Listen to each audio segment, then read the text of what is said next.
Let's be honest, school can be very stressful at times, especially during the end of a semester. With everything from final projects to exams, it's easy to feel overwhelmed. But let me tell you, if you're anything like me, some of that stress is done by your own actions. Procrastination is a key reason why during this year, I find myself more anxious about projects and exams.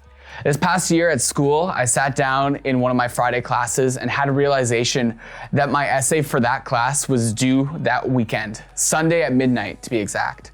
In that moment, I started to feel my anxiety rise and my breathing started to get heavier. I got home that night after hosting the Slam, sat down and got ready to write a 9-page essay. I remember writing out my introduction statement and saying to myself, and I'll write it in the morning. Off to bed I went. The next morning, I decided that I would just start the essay and get it finished. I remember getting a few pages in and started to get anxious.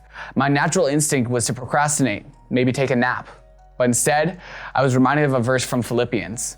It says, "Do not be anxious or worried about anything, but in every circumstance and situation, by prayer and petition with thanksgiving, continue to make your specific requests known to God.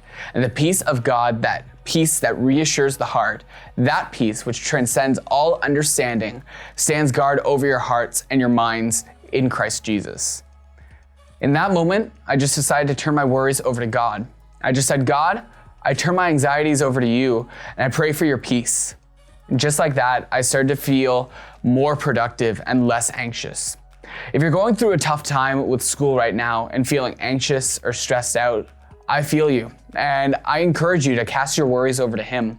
Even a short prayer can help relieve some of that stress in your life because He's always there and He always wants what's good for His children.